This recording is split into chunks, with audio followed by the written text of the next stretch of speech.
Eu trouxe aqui uma cena de um filme chamado Corajosos.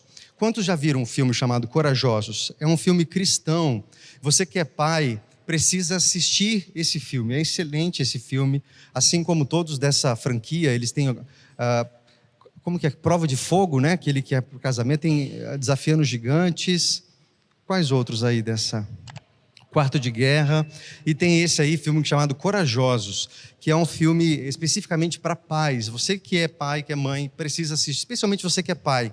Esse filme é sensacional. E eu trouxe essa cena para a gente começar a nossa reflexão dessa noite, olhando para essa menininha aí. Essa menininha é a Emily. E o protagonista do filme está ali olhando para ela. Ele estava dirigindo o carro e a Emily estava no banco de trás. Lembra dessa cena, Luana? E aí ela começa a ouvir uma música. E é uma música que ela gosta. Oi? Eu vou dar spoiler só dessa cena, tá?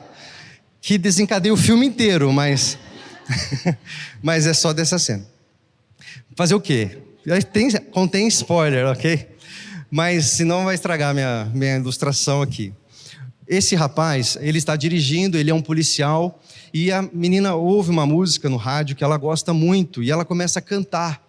E ela pede para o pai para que eles parem o carro, eles desçam e dancem aquela música. E o pai, ele fica meio receoso ali, afinal de contas ele é um policial, né? Ele, poxa, as pessoas vão ver, vai você, eu paro e você dança. E eu vou te olhar dançar. E aquela menina vai e começa a dançar ali lindamente, e ensinar os passos de dança ali para aquele homem. E ele assiste, fica acanhado, mas não dança com ela. Volta para o carro e vão embora. Passados alguns dias, ele está na sua casa e vem a notícia de que essa filha, a Emily, 9 anos de idade, havia sofrido um acidente. Ele vai para o hospital e quando ele chega, ela tinha acabado de falecer. E uma das coisas que ficavam martelando no coração dele é: por que eu não dancei com ela? Por que eu não desci do carro para dançar com ela?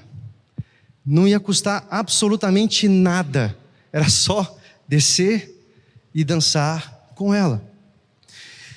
E aí eu vou dar um último spoiler, porque aí começa o filme realmente, porque ele tem um outro filho um pouco mais velho, tinha alguns problemas, e ele começa a se dedicar então à paternidade, e perceber o quanto ele precisava ficar mais perto dos filhos, e o filme tem uma mensagem maravilhosa, que nós vamos também meditar. Funcionou aí, Renatinho? Deu certo?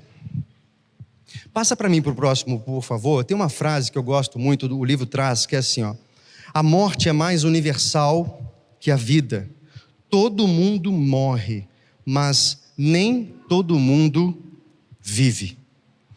A morte é mais universal que a vida. Todo mundo morre, mas nem todo mundo vive.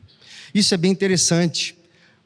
O fato de nós estarmos respirando não significa que estamos vivendo. E nós precisamos pensar como estamos levando a nossa vida. Você teve esse privilégio de um recomeço nesse ano de 2023. Deus permitiu que você passasse 2022 e começasse esse novo ano. Agora, atrás de que você está correndo? Quais são as suas motivações? Quais são as perguntas que você tenta responder todos os dias? O que motiva você a acordar, talvez de madrugada, bem cedinho, dormir tarde? Atrás do que? Qual é a sua paixão? Pelo que você vive? E nós corremos o risco de estarmos sobrevivendo. Por isso, essa frase é tão profunda: a morte é mais universal que a vida. Todo mundo morre, mas nem todo mundo vive. Passa para mim, Vini, por favor. E aqui é um alerta: o nosso tempo aqui na Terra é absolutamente limitado. Nós não sabemos quantos dias de vida nós temos. Você não sabe. Não sei quantos dias eu tenho. E nós não podemos perder de perspectiva o quanto a nossa vida é passageira. E a Bíblia traz isso... Deu certo? Obrigado. A Bíblia traz isso em tantos versículos. Eu trouxe só um ou outro aqui para você pegar essa questão. Mas tantos versículos nós poderíamos trazer aqui, falando da brevidade da vida, falando que a vida é como a névoa, que hoje está aqui e depois desaparece, como a flor que nasce e murcha rapidamente. A nossa vida é absolutamente passageira e nós não podemos perder essa perspectiva de que o tempo é limitado. No livro ele traz uma ilustração bem interessante de um milionário com muito dinheiro, podendo fazer o que ele quiser a qualquer momento, mas acontece uma grande crise e ele perde tudo, e ele fica com alguns poucos dólares ou alguns poucos reais. A vida da gente é mais ou menos isso. Nós somos milionários porque nascemos com um bolo de minutos para viver, ou de horas, ou de dias. Mas se nós vivemos com a mentalidade de um milionário, nós não vamos valorizar as pequenas coisas. Isso é interessante com relação ao nosso tempo. Se a gente não tem a percepção de que o nosso tempo é limitado, é finito, vai ter um fim, nós vamos desperdiçar os momentos da vida. Nós vamos desperdiçar fazendo coisas que não são importantes, correndo atrás de coisas circunstanciais, às vezes nas redes sociais, zapeando ali no feed, ou passando horas numa novela, ou assistindo televisão, ou fazendo coisas que no fundo não são importantes. Nós estamos como que desperdiçando dinheiro. Agora, se nós tivéssemos a percepção de que não temos tanto tempo, e se vivêssemos sabendo que temos pouco tempo, porque não sabemos a hora, será que nós não viveríamos de uma maneira diferente? E aí, no vídeo, nós colocamos essa reflexão. Que mudanças você faria se você tivesse apenas mais 30 dias de vida? E essa é a reflexão do livro. Por isso, um mês para viver. Você mudaria alguma coisa se você recebesse essa notícia de que você só teria 30 dias para viver? Pensa, é verdade, não é uma pergunta apenas retórica, tá bom? É importante que você tente responder isso. E se você levar de tarefa de casa, seria interessante você pegar uma folha em branco, colocar 1, 2, 3, 4, 5 e anota pelo menos 5 coisas que você priorizaria se você tivesse apenas mais 30 dias para viver. Se você tivesse apenas mais 30 dias, será que você passaria mais tempo com seus filhos? Será que você passaria mais tempo com sua família, com seus cônjuges, com seu cônjuge? Será que você passaria mais tempo buscando, adorando a Deus, servindo, ajudando, se doando, deixando um legado, fazendo algo que realmente é importante, algo que realmente importa? Será que você continua fazendo o que você faz com o seu tempo e com a sua vida? E agora outra pergunta para nós é essa daqui. Se você colocou e pensou rapidamente aí em algumas mudanças que você faria, o que impede você então de viver essas mudanças agora? Por que muitas vezes nós precisamos de um diagnóstico? Tem um filme bastante antigo, acho que é com Morgan Freeman e o Jack Nicholson, que é aquele que eles descobrem que tem uma doença terminal. Quem sabe o nome? Tempo de Viver? Eu não me lembro se... Eu só sei que eles têm uma listinha com 10 itens, né? E eles... Antes de partir. Isso. Obrigado. E é um filme interessante também. Eles recebem um diagnóstico, um é pobre, o outro é rico, e eles têm ali uma listinha com 10 coisas que eles precisavam, que gostariam de fazer antes de morrer. Será que se você soubesse que o seu tempo já estava chegando, se você tivesse 30 dias, ok? Hipoteticamente, ok, irmão? Não assusta não. Mas se você faria alguma listinha, você deixaria para viajar depois, ou para fazer isso com seus filhos, ou com a sua esposa, ou com os seus talentos, com o dom que Deus te deu? Será que você teria mudança agora? Por que você então não faz essa mudança agora? Por que a gente deixa para algum dia? E essa é uma síndrome, a síndrome do algum dia. A gente deixa para algum dia eu vou servir a Deus, algum dia eu vou entrar no ministério, algum dia quem sabe eu posso abrir uma célula, algum dia quem sabe eu posso ajudar mais as pessoas, um dia quem sabe eu posso ser um voluntário numa ONG, um dia quem sabe eu possa ser um voluntário num trabalho social, ou de repente ajudar o pessoal da multimídia, o pessoal do louvor, o pessoal da diaconia, ou sei lá, alguma coisa, um dia, talvez quando eu trabalhar menos, quando meus filhos estiverem mais crescidos, quando eu não estiver na correria do trabalho, talvez eu dance com a minha filha, eu dance com meu filho, talvez eu saia do carro e pare de fazer coisas circunstanciais para fazer coisas que realmente importam. E essa é uma ilustração interessante. A nossa vida começa ali no dia que nós nascemos, e você não escolheu o dia que você nasceu, não é verdade? Ninguém aqui escolheu o dia que iria nascer. Não escolheu o seu nome, não escolheu o local onde você... Tem um meme, né, bem legal de um bebezinho recém-nascido, né, com uma cara de desgosto quando ele descobre que nasce no Brasil. Mas, poxa, eu não nasci na Suécia, né? Mas é só uma brincadeira. A gente começa ali naquele móvel de madeira, um berço. A nossa vida começa ali, nós não escolhemos a data, quando nós começaríamos ali naquele lugar. Mas a nossa vida vai finalizar também no outro móvel de madeira. E desculpa, querido, no dia 1º de janeiro, eu falar sobre caixão e morte com vocês. Mas se nós queremos ter mudanças, e nós vamos falar um pouquinho sobre isso, nesse novo ano, a gente precisa ter essa percepção de que todos nós, Jesus não voltando antes disso, vamos provar, como diz o APC 16, aí, o Apocalipse 16, o João não veio hoje, né? O João que gosta. O paletó de madeira.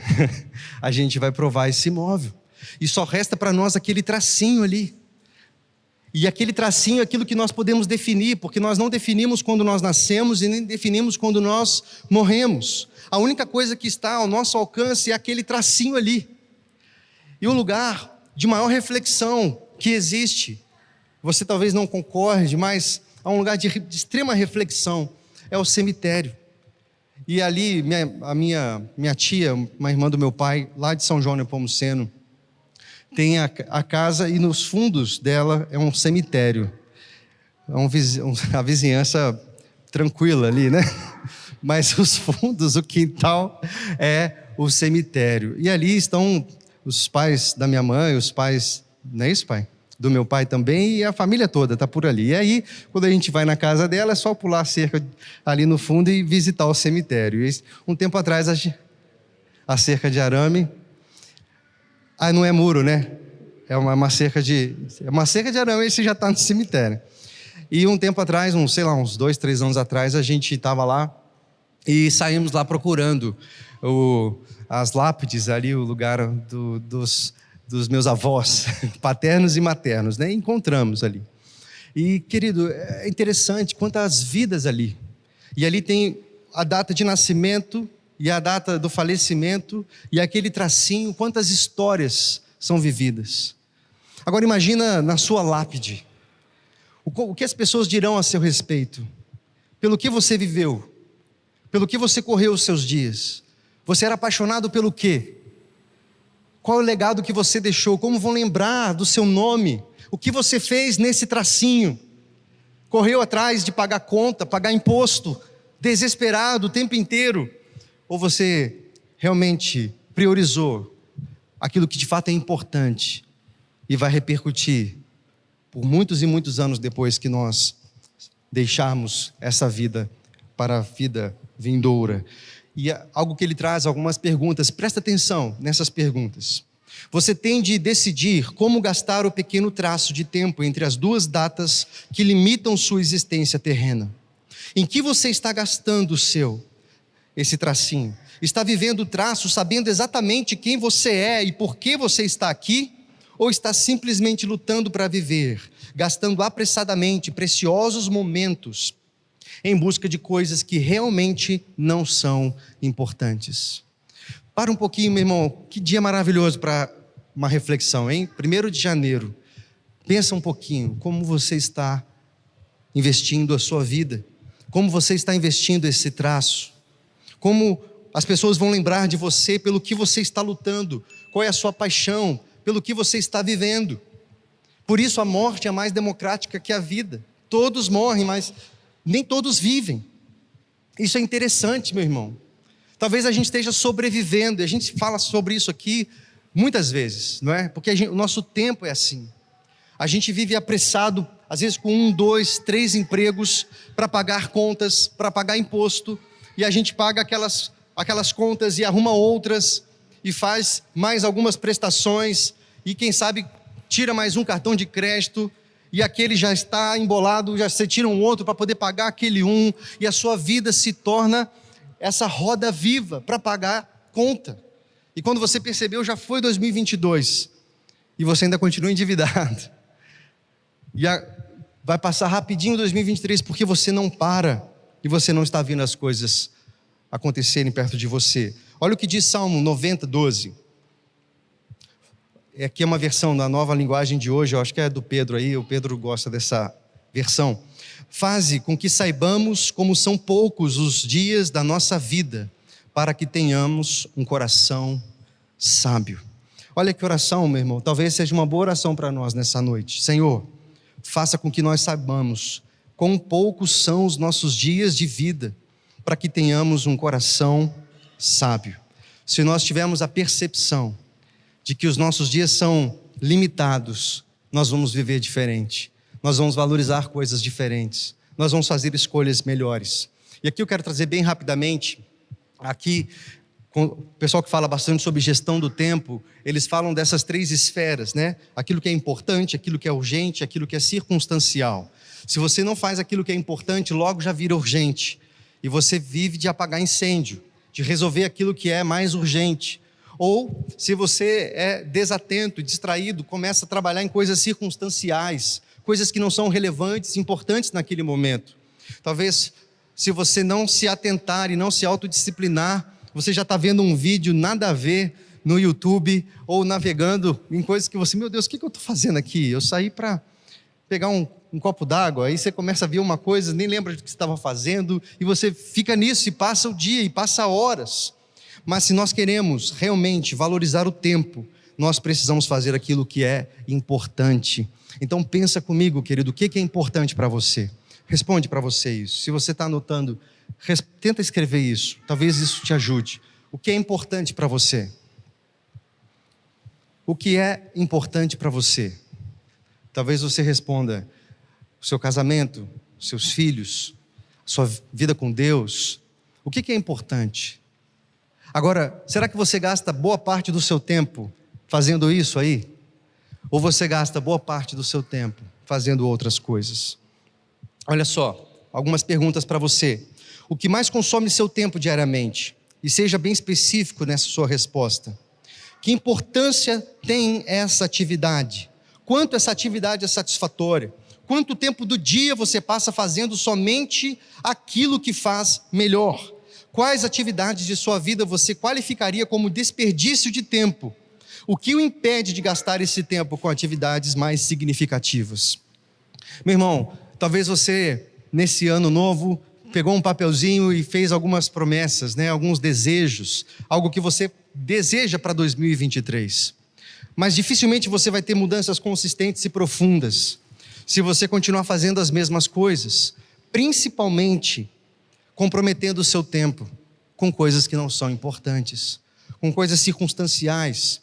Nós vivemos na era do espetáculo, na era do entretenimento. Se você perceber, você passa o dia em frente à televisão. Hoje tem o streaming, você vê séries e passa horas e vendo filmes, ou nas redes sociais, ou fazendo qualquer bobagem e jogos. E eu trouxe só uma estatística, ele até traz isso no livro também. Novos estudos mostram que passar mais de 20 horas por semana diante da televisão pode levar a uma depressão leve. Nós não nascemos para isso. Esse não é o propósito para a nossa vida. Nós nascemos por um porquê. Nós nascemos para realizar algo diante de Deus. Agora, quando nós colocamos o nosso tempo em frente à televisão, assistindo programas, e aí podemos colocar coisas na internet também, ou até mesmo no celular, e o Brasil é um dos países com mais tempo em tela, em todo o mundo. São horas e horas gastas com telas, e nós percebemos que a nossa vida se torna infrutífera. O nosso tempo vai sendo tomado, vai sendo tirado de nós. E agora eu vou começar a pregar mesmo, ok? Abra sua Bíblia em João 15. Brincadeira, estou terminando. João 15, de 1 a 5, vamos lá. Mas esse é o texto da nossa reflexão. João capítulo 15, vou ler os primeiros 5 versículos, ok? É um texto bastante conhecido, mas extremamente profundo, ok, meus irmãos? Vamos lá. Está aqui na frente também, caso queira, ok? Eu sou a videira verdadeira, meu pai é o agricultor. Todo ramo que estando em mim não dá fruto, ele corta. E todo que dá fruto, ele poda, para que dê mais fruto ainda. Vocês já estão limpos pela palavra que lhes tenho falado. Permaneçam em mim, e eu permanecerei em vocês. Nenhum ramo pode dar fruto por si mesmo se não permanecer na videira. Vocês também não podem dar fruto se não permanecerem em mim. Eu sou a videira, vocês são os ramos. Se alguém permanecer em mim e eu nele, esse dá muito fruto, pois sem mim vocês não podem fazer coisa alguma. Meus irmãos, é um texto conhecido, mas aqui há um princípio maravilhoso. Um princípio de que, se nós queremos ter uma vida produtiva, uma vida com propósito, uma vida centrada naquilo que Deus realmente espera de nós, nós só precisamos fazer uma coisa: estar conectados no Pai, conectados na videira. Jesus está dizendo que o Pai é esse agricultor, Ele é a videira e nós somos os ramos. O ramo não pode produzir fruto por si mesmo, e Jesus deixa claro aqui: vocês nada podem fazer sem mim. E meus irmãos, tantas vezes nós nos tornamos infrutíferos, começamos o ano com tantas possibilidades, com tantas oportunidades, com tantos interesses, com tantas expectativas, mas nós não conseguimos mudar. Talvez você já teve uma experiência assim, de começar um novo ano e dizer: não, eu vou emagrecer, eu vou fazer exercícios, eu vou ler mais, eu vou ler a Bíblia toda nesse ano. Falar nisso, nós começamos hoje o nosso plano de leitura, depois a gente vai falar mais sobre isso. Talvez você começou com tantas propostas: não, eu vou servir mais, eu vou trabalhar mais, eu vou ajudar mais o próximo, eu vou ser mais útil, e você não consegue. Jesus está dizendo por quê? Porque não há energia, não há força que vem de você mesmo. A nossa força vem do Senhor, então o fruto vem dele, e nós só podemos fazer uma coisa: permanecer no Senhor. Então, meus irmãos, se você deseja ter uma vida plena e fazer aquilo que de fato é importante, gastar tempo com seus filhos, dançar com a sua filha, estar com seus filhos, com a sua família, e fazer aquilo que é relevante, que Deus está te chamando para fazer. Talvez você diga: não, eu passo o maior tempo trabalhando. Ok, mas como você está trabalhando? Como é que é esse tempo? Será que ele pode ser mais produtivo? Como você pode honrar e glorificar a Deus com aquilo que você está fazendo agora? E não adianta você fazer promessas e fazer pretensões e uma lista longa, se você tentar conquistar essas coisas por você mesmo. Você não vai conseguir. Tudo que você vai encontrar no final é canseira, é frustração, é enfado. Nós só podemos fazer uma coisa, meu irmão: permanecer na videira. Talvez você esteja se perguntando: como que eu posso permanecer na videira? E a gente vai falar de duas aplicações aqui. Então olha, tudo que você tem a fazer, seu único papel é ser ramo e estar conectado na videira. Essa é a parte central dessa mensagem. Por isso, se você quiser falar para o seu vizinho aí, para ele não esquecer, eu sei que vocês amam isso, então é legal, fala isso para o seu vizinho: olha, tudo que você precisa fazer nesse novo ano é ser ramo e estar conectado na videira. Só isso, só isso. Tudo que você precisa fazer é estar conectado na videira. Se você estiver conectado na videira, certamente você vai ter um ano diferente. Como você pode estar conectado na videira, meu irmão? O que você precisa fazer nesse ano e todos os anos da sua vida, cada minuto da sua vida, e vivendo esses dias como se você só tivesse 30 para viver? Primeira coisa, comunicação. Segunda coisa, confissão. Ele traz isso no livro. Comunicação, aquilo que nos faz estar conectados com Deus, é a oração. A palavra, quando nós nos debruçamos, meu irmão, se você não tem tempo diário com Deus, não queira viver mudanças na sua vida, porque não vai funcionar. Você ouviu o que Jesus falou? Vocês não podem fazer nada se não for por mim. Sem mim, nada podeis fazer. E é por isso talvez que você esteja cansado tentando trabalhar em dois empregos, 3 empregos, e algumas horas a mais, algumas horas extras, e você percebe que as dívidas só aumentam, a frustração só aumenta. Você tenta ser um marido melhor, mas tudo que você consegue é um casamento com mais crise. Você tenta ser um pai melhor, mas tudo que você consegue é se distanciar mais dos seus filhos. Sabe por quê, meu irmão? Se você não estiver recebendo seiva da videira, é só frustração, porque não há força em nós, meu irmão. Por isso, se você precisa fazer algo, começando hoje, 1º de janeiro, é ter tempo com Deus, se comunicar com o seu Criador. E se você não tem tempo ainda, no secreto com Deus, eu faço um apelo a você, é uma noite para você vir ao altar e dizer: Senhor, eu preciso estar conectado na videira, me ajuda, ore, separe um tempo, se dedique. Hoje é tão tranquilo, né? Fácil, a gente tem tantas ferramentas, a gente tem feito o Glorify bem popular aqui entre nós, né? Nos microgrupos de discipulado, a gente sempre recomenda, e tem muita gente aí no aplicativo. Quem usa aqui o Glorify todo dia? É um aplicativo maravilhoso. Se você não conhece o Glorify, já baixa agora mesmo, ok? Baixe, porque é fantástico, ele ajuda, ele te traz uma mensagem, uma reflexão, mas não apenas isso. A partir daquela proposta, você falar com Deus e buscar a Deus. Meu irmão, só tem uma coisa para fazermos, e essa uma coisa é permanecermos nele. Se você não permanecer nele, o seu fôlego vai acabar, a sua bateria vai acabar, e você vai ficar na rua. Não é? O Edmar ficou na rua aqui uns dias atrás, e eu também tive que trocar a bateria, e vira e mexe é isso, né? O negão, quantas vezes sai para poder acudir, uns aí que ficam, porque a bateria acaba. Meu irmão, você não consegue sozinho, se você não estiver conectado ao seu Criador. E em segundo lugar, confissão. Você faz isso com o seu pai, confesse seus pecados a todo tempo diante de Deus. Você errou, confesse, levanta a cabeça, se posicione e continua caminhando. Confesse, às vezes você vai precisar de ajuda, confesse isso num pequeno grupo, num grupo de discipulado, pessoas que você confia. A Bíblia fala sobre isso. Quando nós confessamos os nossos pecados uns aos outros e oramos uns pelos outros, nós somos curados.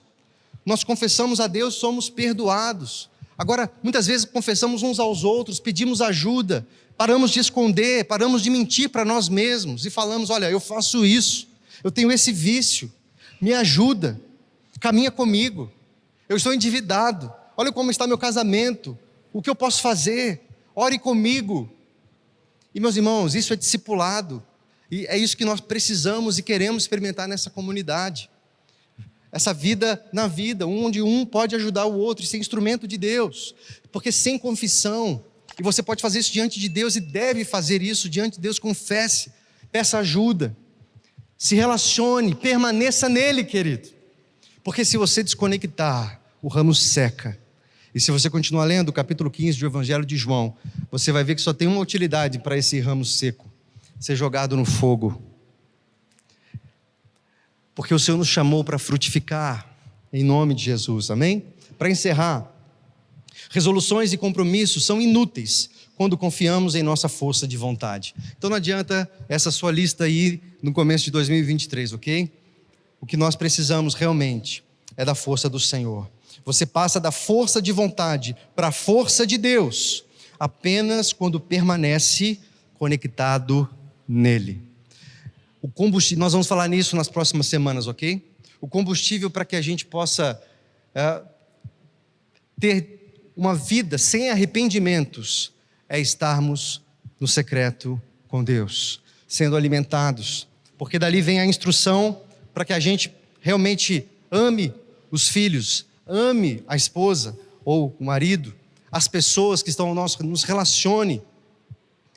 Essa é a seiva que nós precisamos. Se nós desconectarmos dela, nós vamos querer nos distanciar, nós vamos querer ficar na frente da televisão, nós vamos correr dos relacionamentos. Não, negócio de igreja é complicado demais, é muita chateação, é muita ofensa, o pessoal pega no meu pé, o pessoal nem me conhece, já está me cobrando, é muita encheção, eu não quero saber, e você só vai querer se distanciar.